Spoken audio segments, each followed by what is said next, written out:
வணக்கம் நண்பர்களே. ஃபர்ஸ்ட் 2 பார்ட்ல செஸ் வரலாற்றை பற்றியும் முக்கியமான செஸ் வீரர்கள் பற்றியும் நிறைய இன்ஃபர்மேஷன்ஸ் தெரிஞ்சுக்கிட்டீங்க.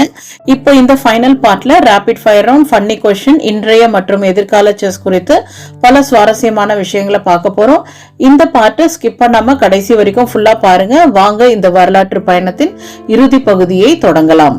இப்போ செஸ்ஸோட வளர்ச்சின்னு பார்த்தா நீங்க ஆரம்பிச்ச காலத்துக்கும் இப்போதைக்கு இருக்கிற செஸ்க்கும் என்ன டிஃபரன்ஸ், இந்தியா இப்போ உலக செஸ்ல முன்னணி நாடா மாறி இருப்பதை நீங்க எப்படி பாக்குறீங்க? இந்தியாவுல இவ்வளவு கிராண்ட் மாஸ்டர் உருவாவாங்கன்னு நீங்க நினைச்சு பாத்தீங்களா? நினைச்சே பார்க்கல. இப்ப 100 கிராண்ட் மாஸ்டர்ஸ் ரீச் பண்ண போறாங்க. இன்னும் 99 வந்துருச்சு. 100 கிராண்ட் ஷூர் ஆயிரும். ஏன்னா ஒரு மாசம் 2 கிராண்ட் மாஸ்டர் ஆயிடும். ஆமா, எனி டைம் 110 கூட போயிடும். வருஷம் முடியுது. நீ ஏறுமுகம் தான். ஆமா ஆமா. சோ இப்போ நீங்க பாத்தீங்கன்னா புதிய தலைமுறை அப்படின்னு பாத்தீங்கன்னா நீங்க வெறும் புக்ஸ மட்டுமே வச்சு பிராக்டிஸ் பண்ணிருப்பீங்க. அப்போ அந்த டைம்ல எல்லாம் நீங்க டோர்னமெண்ட்டுக்கு எப்படி உங்களுடைய பிராக்டிஸ் மெத்தட்ஸ் இருந்தது? அண்ட் இப்போ இருக்கிற பசங்க எல்லாம் பாத்தீங்கன்னா லீ செஸ்ன்றாங்க, chess.com, ஏஐ யூஸ் பண்ணி கேட்டுக்கிறாங்க. ஸோ இப்படி நிறைய கம்ப்யூட்டர் பேஸ்டு, லேப்டாப் இல்லாம எந்த பிளேயரும் இல்லை அப்படின்ற மாதிரி இருக்கு. ஸோ இதெல்லாம் எப்படி நீங்க பாக்குறீங்க? இதெல்லாம் உங்களுக்கும் உங்களுடைய காலத்துக்கும் இங்கேக்கும் இருக்கிறதுக்கும் என்ன டிஃபரன்ஸா பாக்குறீங்க? இது எந்த அளவுக்கு அட்வான்டேஜ் வந்திருக்கோ அந்த அளவுக்கு காம்படிஷனும் அதிகமா இருக்கு. ஸோ அது உங்களோட பார்வையில எப்படி தெரியுது? இந்த காலத்துல செஸ் கிளாக்கே ரொம்ப கஷ்டம் கிடைக்கிறது, ரொம்ப கஷ்டம். கம்ப்யூட்டர் கிடையாது, வரவே இல்லை. பிறகுதான் வந்தது. புக்ஸ் மட்டுமே வச்சு ஒரு சில புக்ஸ் தான், அப்ப கூட ரொம்ப அதிகமான புக்ஸ் கூட கிடைக்காது. Book and personal coaching. இப்போ பர்சனல் கோச்சிங் இருக்குது, பட் அவ்வளவு ஜாஸ்தி கிடையாது. Personal coaching and most of them try to train themselves by electronic கம்ப்யூட்டர்லயே நிறைய ஆப்ஷன்ஸ் எல்லாம் வருது. ஆமா, சோ அதெல்லாம் யூஸ் பண்ணிக்கிறாங்க. ஆனா சில பேசிக் திங்ஸ் கம்ப்யூட்டர் சொல்லி விட முடியாதுன்னு நினைக்கிறேன். இது சைக்காலஜிக்கல் ஆஸ்பெக்ட்ஸ். ஒரு பிளேயர் விடுறானா we know sometimes இது எதுக்காக வைக்கிறான்னா ஏதோ தப்பான வழியில வேற ஏதோ வழியில போறதுக்காக ப்ரிப்பேர் பண்ணா நமக்கு தெரியும், கம்ப்யூட்டருக்கு அது தெரியாது. ஆமா. இப்ப இருக்கிற பசங்க இப்ப நம்ம கேம் வச்சோம்னா நம்ம நம்மளே யோசிப்போம் எதுக்காக மிஸ்டேக் பண்ணோம் அப்படின்றத யோசிப்போம். இப்ப இருக்கிறவங்க கம்ப்யூட்டர் கிட்ட என்ன மிஸ்டேக், லேர்ன் மிஸ்டேக்ஸ் அதுவே காமிச்சிருது. அவங்க யோசிச்சு அதை கண்டுபிடிக்க மாட்டேங்கிறாங்க இல்லையா? நீங்க ஆக்சுவலி ஒரு டோர்னமெண்ட்ல பிரைஸ் டிஸ்ட்ரிபியூஷன்ல சொன்னது எனக்கு ஞாபகம் இருக்கு. ஆனா இது எதுவுமே நான் நேரடியா கேட்டது இல்லை. எங்க அப்பா எங்க கிட்ட சொல்லியிருக்காங்க, நீங்க பேரண்ட்ஸ் எல்லாம் ஸ்கோர் ஷீட்டை கிழிச்சிடுறாங்க அது கோவத்துல. அது ஆக்சுவலி அவங்களுடைய இம்ப்ரூவ்மெண்ட் அந்த ஸ்கோர் ஷீட்ல தான் இருக்கு. என்ன மிஸ்டேக் பண்ணிருக்காங்கன்றத பார்த்து தெரிஞ்சுக்கணும் அப்படின்றத நீங்க சொல்லியிருக்கீங்க. சோ அந்த மாதிரி நிறைய விஷயங்கள் இப்போ கம்ப்யூட்டரை பேஸ் பண்ணி அவங்க லேர்ன் பண்ணிக்கிறது அதிகமா இருக்கு. உங்க வாழ்க்கையில மறக்க முடியாத போட்டி, தோல்வி உங்களை அதிகம் கத்துக்கொத்த நிகழ்வு என்ன? இவ்வளவு வருட செஸ் பயணத்தில் நிறைய போட்டிகள், நிறைய நாடுகள், நிறைய மனிதர்களை சந்திச்சிருப்பீங்க. இப்ப நினைச்சு பார்த்தா இன்னும் சிரிப்பு வர்ற மாதிரி, இல்ல ரொம்ப நெகிழ்ச்சியா நினைவுக்கு வர்ற மாதிரியான ஒரு மறக்க முடியாத சம்பவம் எங்க கூட பகிர்ந்துக்க முடியுமா? ஏதோ ஒரு ஃபன்னி இன்சிடென்ட் செஸ்ல, இல்லைன்னா ஒரு ரொம்ப எமோஷனலா நீங்க நினைக்கக்கூடிய ஒரு விஷயங்கள் ஏதாவது இருக்கா? சில போட்டிகள்ல தோத்துட்ட பிறகு மனசு ரொம்ப கஷ்டமா இருக்கும், ரொம்ப ரொம்ப கஷ்டமா இருக்கும். அந்த வேதனை யாருக்கும் தெரியாது. ஆமா, அதுவும் வின் பண்ற கேம் தோத்தோம்னா ஈவன் வர்ஸ். நான் அதெல்லாம் தாங்கிக்கணும் நாம. ஆமா, அந்த மாதிரி இருந்திருக்கு எனக்கு. டோர்னமெண்ட்ல, ஸ்விஸ் டோர்னமெண்ட்ல பைன்னு வரும் தெரியுமா? BYE ஆப்பரேட்டர் கிடையாது. இது ஒரு போட்டியில ஒரு பையன் போய் பார்த்திருக்கான். அவன் பேருக்கு நேரம் பை போட்டுருக்கான். அவன் பேரை போட்டு பை போட்டிருக்கான். ஹூஸ் திஸ் பை என்று அவன் கேட்டான். பக்கத்துல இன்னொரு பிளேயர் இருக்கான், அவங்க எல்லாம் தெரியும். அவன் சொன்னா, I am Mr. Bai. I'll come, but let's start our game a little late. I'll come a little later.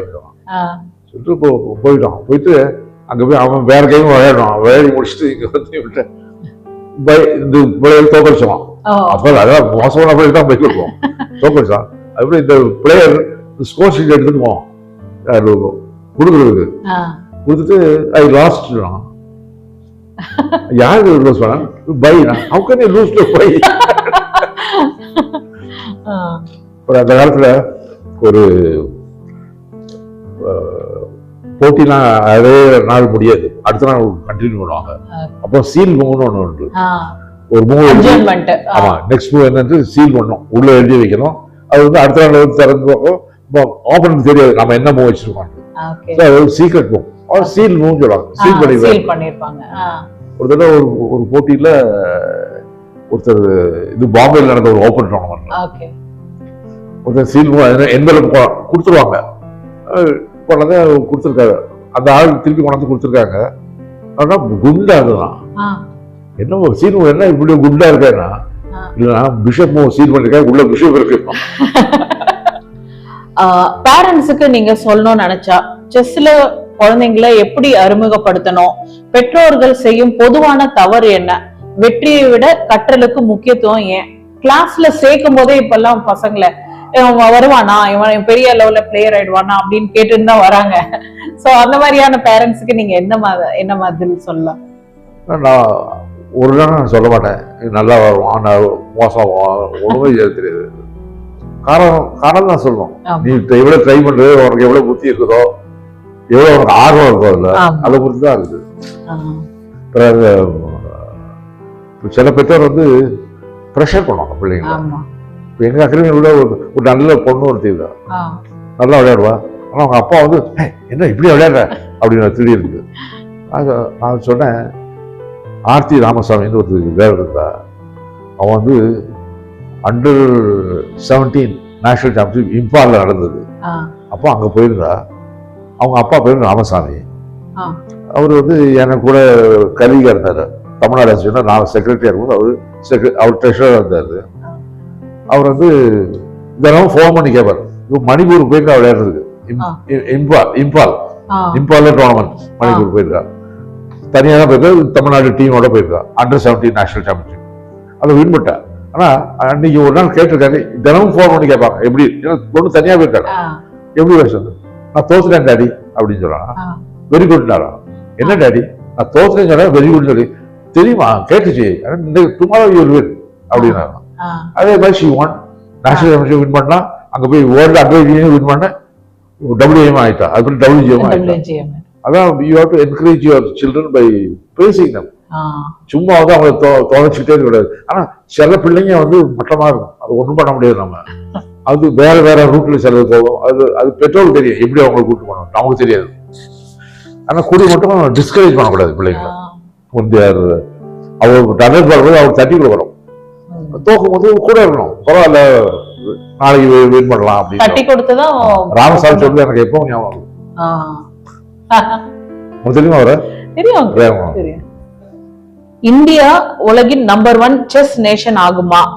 அடுத்த 20 ஆண்டுகள்ல இந்தியா செஸ் எப்படி இருக்கும்? உலக சாம்பியன் பட்டங்களை தொடர்ந்து இந்தியா வெல்லுமா? உங்களுடைய கணிப்பு. வேர்ல்ட் சாம்பியன்ஷிப் வின் பண்ணது ஒரு லாட்டரி நினைக்கிறேன். இப்போ முந்திலாம் வந்து 24 கேம் மேட்ச் வைப்பாங்க, அதுதான் உண்மையான. இப்போ வந்து 12 கேம் மேட்ச் வச்சு முடிச்சிடுறாங்க. அது எனக்கு எவ்வளவு தூரத்துல அது சரின்னு தெரியல. ஆனா இப்போ இருக்கிறது எல்லாருமே சீக்கிரம் முடிக்கணும். ஏன்னா வேற உங்களுக்கு வந்து ஒரு டோர்னமெண்ட் வந்து இவ்வளவு நாள்லாம் போச்சுன்னா பிரஸ்ல வந்து கவர் பண்ண மாட்டாங்க, பிரஸ்க்கு இன்ட்ரெஸ்ட் கிடையாது. ஆனா முந்தி நம்ம பிரஸ் பண்ணதான் செஞ்சது. நம்ம நாட்டிலேயும் நிறைய பேர் சாம்பியன்ஸ் ஆறு பிரக்னானந்தா இருக்கான், அர்ஜுன் எரிகேசி இருக்கான், நிறைய அதர் பீப்புள் அந்த நிஹால் சரீன் இவங்களாம் இருக்காங்க. அது யார் வேணாலும் ஆகலாம், சாம்பியன் ஆகலாம். அண்ட் குகேஷ் ஆல்ரெடி சாம்பியன் இருக்கான். அண்ட் மற்ற ஊர்லயும் ஆளுங்க இருக்காங்க, எல்லா இடத்துலயும் இருக்காங்க. இப்போ உஸ்பெகிஸ்தான்லயே நிறைய பேர் இருக்காங்க.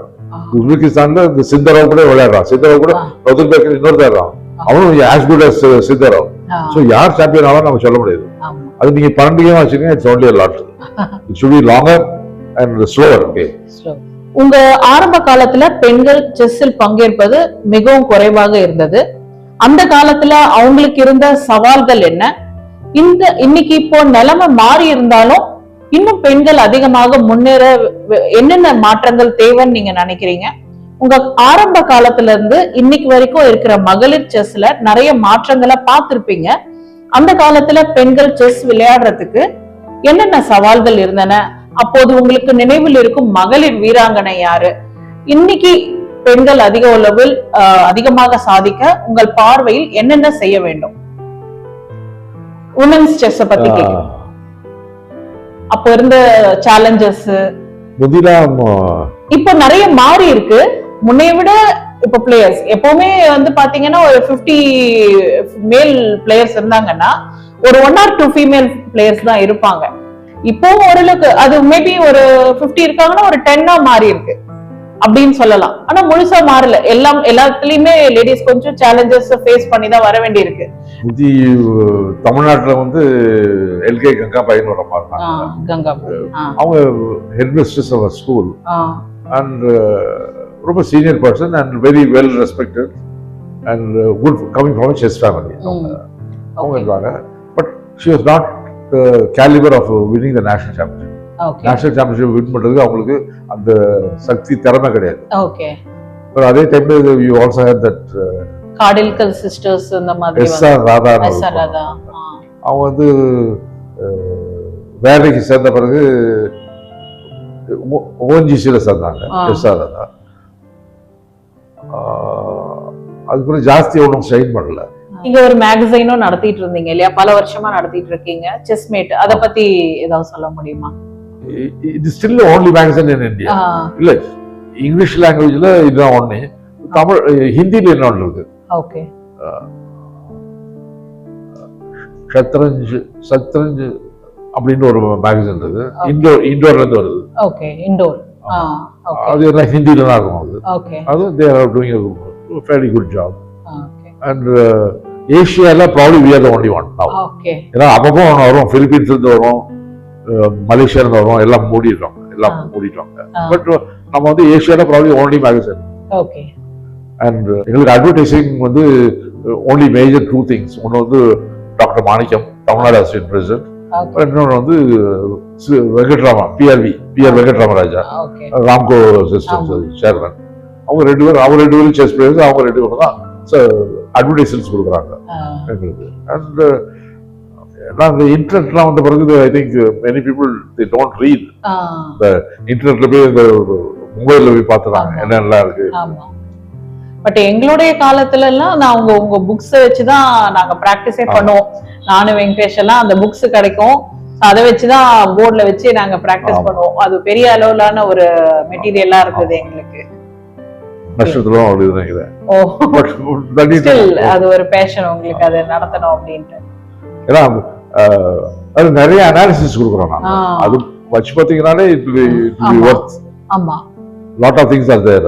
ஆமா, நாட் ஓன்லி பெரிய பிளேயர்ஸ் மட்டும் இல்லை, சார் லோவர் இதுவும் ஸ்டேட் சாம்பியன், டிஸ்ட்ரிக்ட் சாம்பியன் கூட நம்ம ரிப்போர்ட் பண்ணுவோம்.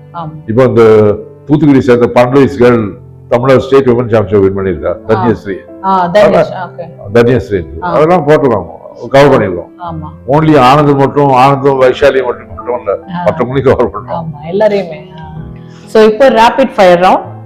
நான் கேக்குற கேள்விக்கு நீங்க ஒரு 1 வேர்ட்ல பதில் சொல்லணும். அண்ட் சீக்கிரமாவும் சொல்லிடணும், ரொம்ப நேரம் யோசிக்க கூடாது. இப்போ இருக்கிற இந்தியன் ஸ்ட்ராங் பிளேயர்ஸ்ல உங்களுக்கு ரொம்பவும் பிடிச்ச பிளேயர் குகேஷ் தம்மராஜு or ரமேஷ் பாபு பிரக்னானந்தா, யார்?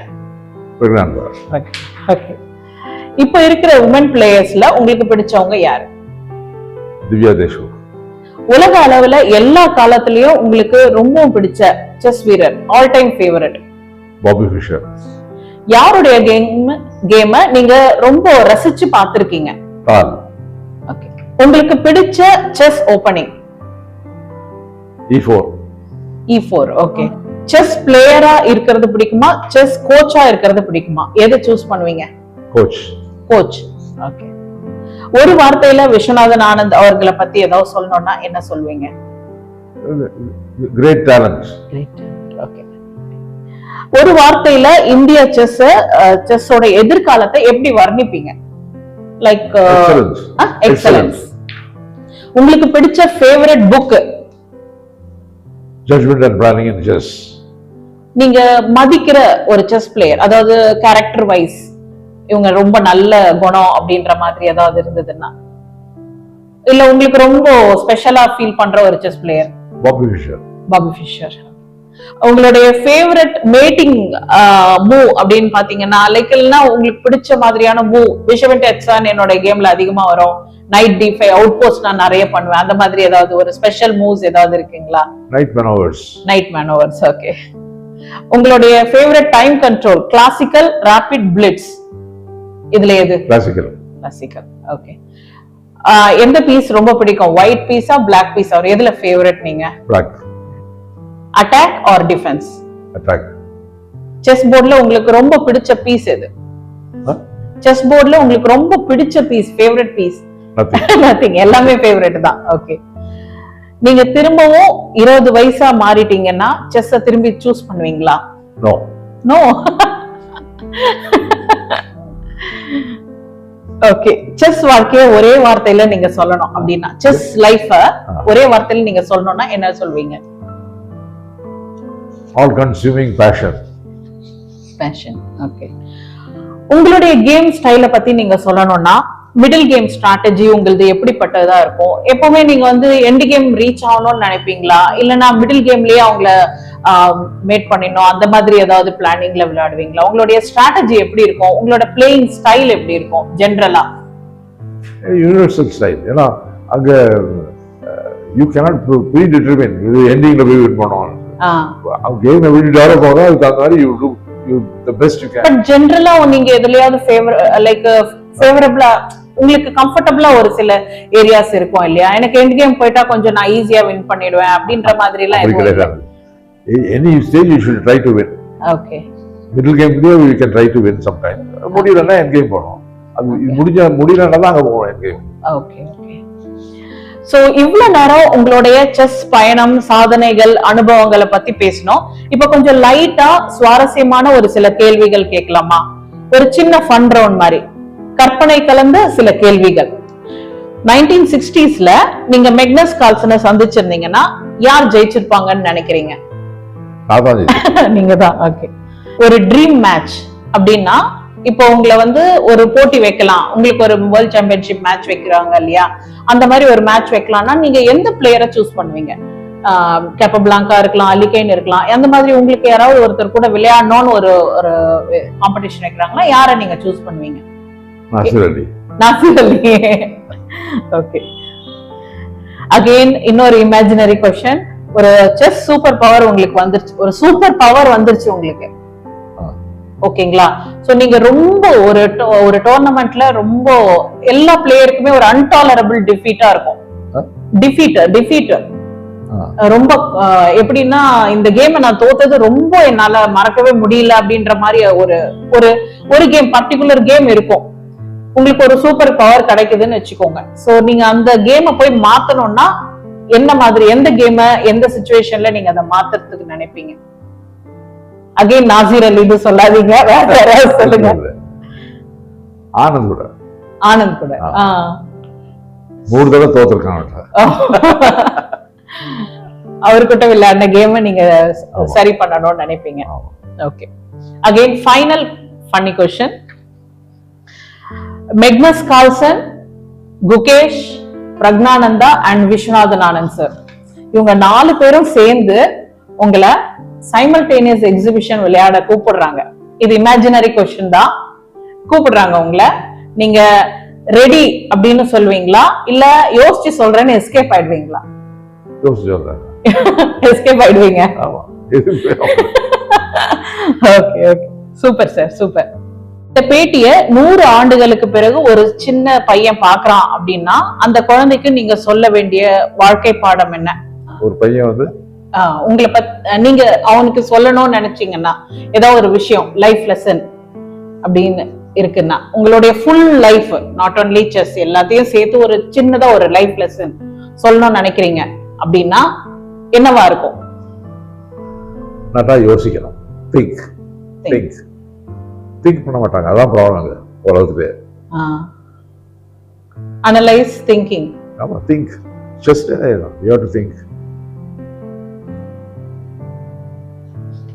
ராமாயணத்துல இருக்கு, மகாபாரதத்துல ஒரு கொஸ்டின் இருக்கு, எது ரொம்ப கஷ்டமானது உலகத்துல யோசிக்கிறது. ஒரு கொஸ்டின் இருக்காங்க, ஓகே, இது ரொம்ப ஈஸி. அது இன்னொரு கொஸ்டின், அது வந்து அட்வைஸ் கொடுக்குறது.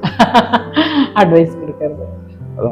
சார் இவ்வளோ நேரம் ரொம்ப பொறுமையா நான் கேட்ட எல்லா கேள்விகளுக்கும் ரொம்ப அழகா பதில் சொன்னீங்க. இது மாதிரி ஒரு வாய்ப்பு எனக்கு கொடுத்ததுக்கு ரொம்ப ரொம்ப நன்றி.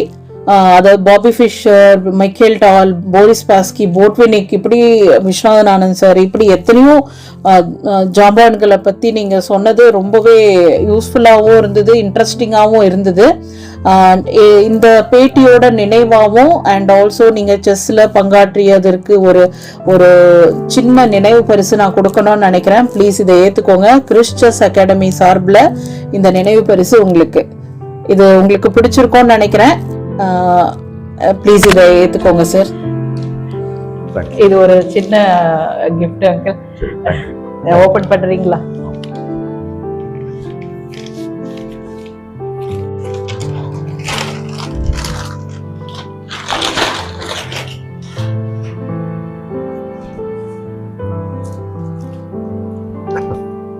என்னுடைய போட்டோ சொல்றேன்.